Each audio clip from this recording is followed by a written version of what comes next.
Hello, my dear friends. Maricela Messner here.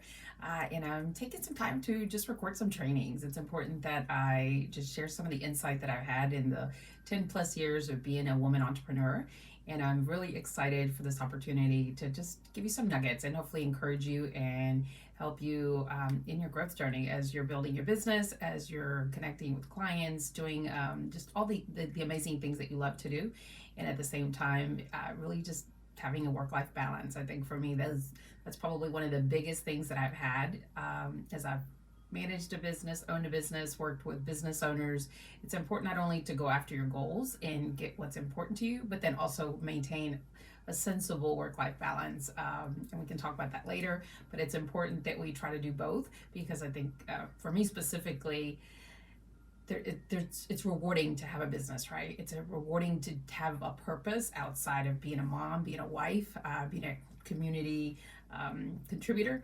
I love connecting with other women and helping them be empowered and build different businesses. All right, so the first training that I'm doing right now is how to overcome challenges in business as a woman CEO. And if I'm looking over, I have my notes on my computer, so please forgive that. And you know, so much can be said about what's happening in society and just the things that are happening with the economy. But I think it's important that we recognize that there are cultural biases sometimes because we are women. And with that, it's like you just have to really understand how you come into the workplace and the value that you can add, right? So one of the first things I think that is so critical for you to overcome, no matter what the challenges are that are in front of you, is to truly believe in yourself. There is, no matter what you do, you have to believe in your ability to be the best, right? No matter what you've achieved at this point in your life, you have to be able to look back and feel good about those accomplishments, feel good about the stuff that you've already achieved, right? I think sometimes we don't necessarily appreciate how hard we worked to get to where we're at. And it's important to sometimes just take time to really understand how we've really grown in our careers and our lives and really believe in the fact that you can continue to do amazing things, right? And believe that there's great stuff in front of you, right? Believe in yourself. Don't let anyone else's opinion of you bias who you are. Unfortunately, there's naysayers in the world and there's haters and there's people who don't always appreciate how far we've come, and that's okay. Like for us, we have to really embrace who we are and believe in our abilities and know that because of who we are, we can continue to do great things. All right. So that would be number one. Number two, and this has been so critical for me, is you have to build a strong support network. Being a woman business owner is a tough job, but if you align yourself with great people who support you in what you're doing, you know what? It makes it so much easier. For me, I have just sought out mentors, people that I really resonate with that have helped me and that encourage me. I can think specifically of one woman who just has an amazing community of women business owners, and she has probably been with me for, oh goodness, probably close to 10 years now. And no matter what happens, no matter the challenges that I'm facing, even some health challenges that I've faced in the last few years, she's been with me. And initially she was a coach. I paid her to be a coach. But then as time has gone and things have grown, she is now one of my dearest friends. And I love her. I seek her out for just encouragement, motivation. And she's just brings life to me because of how successful she is, not only in her business, but her family. She's now a grandmother, and just, I don't know, having a support network of people who understand the challenges that you're facing just builds you up. And so I would challenge you, if you don't have that strong support network, let's get it, okay? Let's figure out where we can put you out there so that you can build people that are aligned with your vision. Number three, number one was believe in yourself. Number two was build a support network of people that are like you that can build you up. Number three is resilience, develop resilience. And I think sometimes we discount the fact that we have resilience because we feel things at such a level that there's so much pressure for us to be something. But, you know, like I shared at the beginning, we've overcome so much already, right? And the resilience that you have is already deep within you. And so sometimes you just have to remember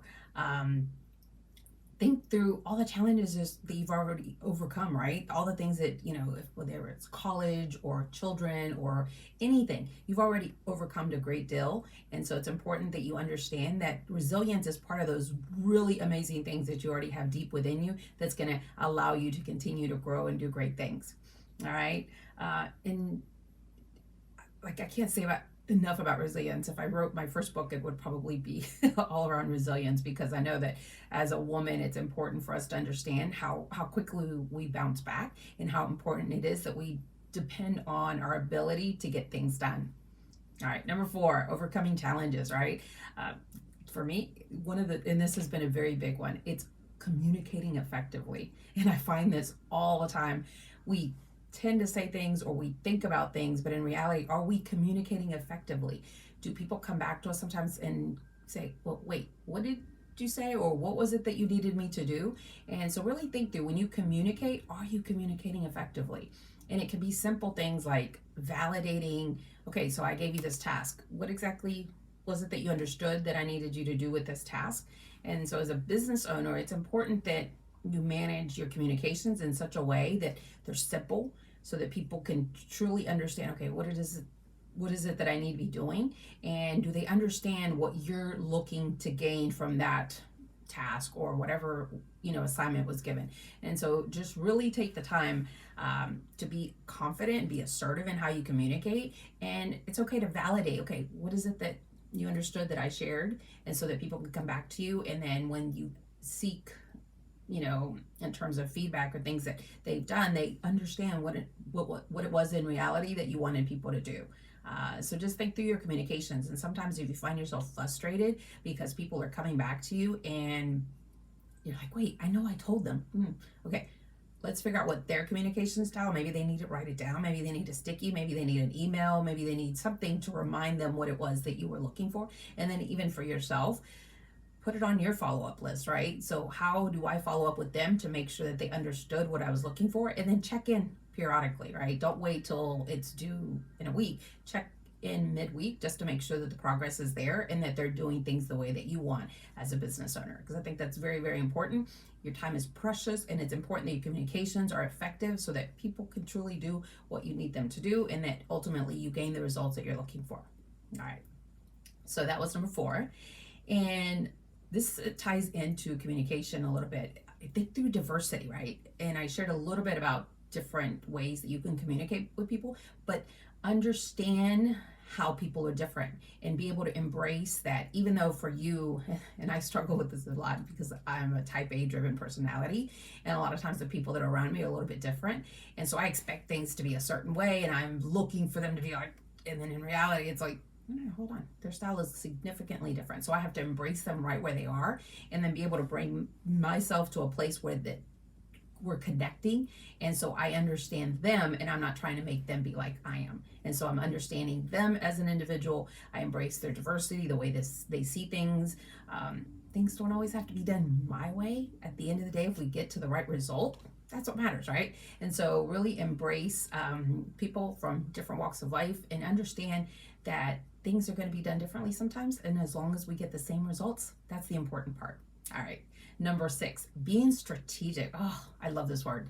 If I had another child, I'd probably give them a middle name of strategic, right? My life is strategic. For those of you guys that don't know, I am a busy mom. I have 5 beautiful children, and everything I have to do has to be strategic. Like literally how I pick them up, how I fix dinner, when I put them to bed, just all of that is strategic. Well, the same thing goes when you're doing anything related to your business, right?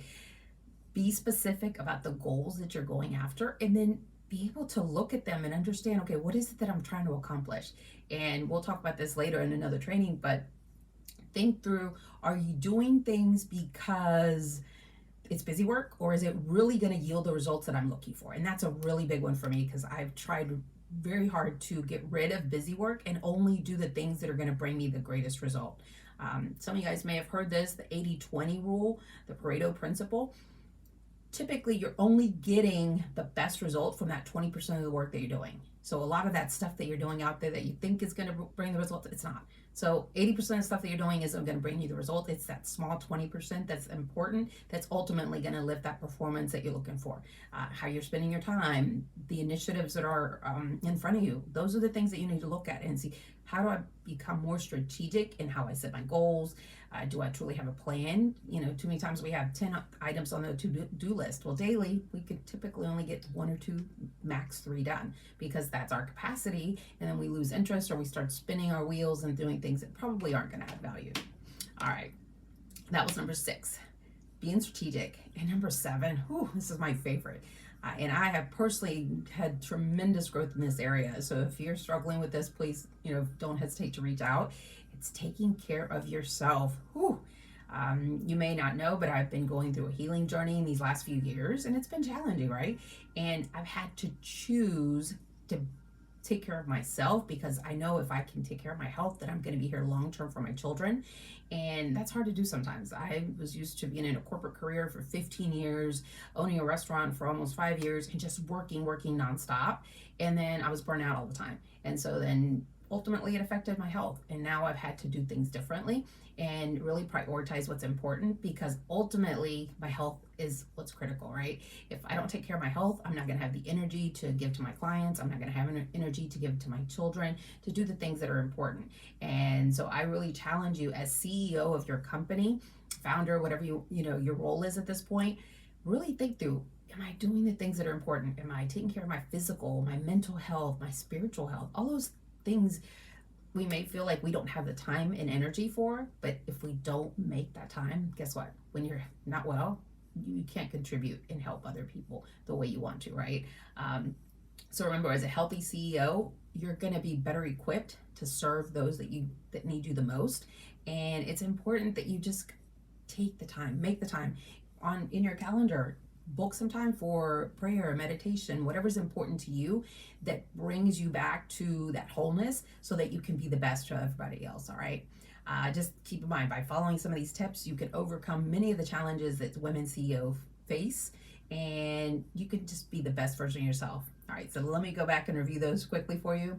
Number 1, believe in yourself. Know that, hey, you've got what it takes to be doing what you're doing and to be extremely successful. Number 2, build a network of people that are going to support you and ultimately allow you to become the best version of yourself. Number 3, resilience. Tap into that resilience that you know that you have. Number 4, communicate effectively. Very, very important. Number 5, embrace diversity. Embrace people for who they are and the different talents that they bring to your team, and help them become the best version of themselves. Number 6, be strategic. Everything you do, try to think through, okay, am I being the most effective by thinking strategically about what it is that I'm doing? Number 7, taking good care of yourself. Super important. And I can't stress that one enough. All right. And I just hope that these have added value to you, and we will be in touch soon.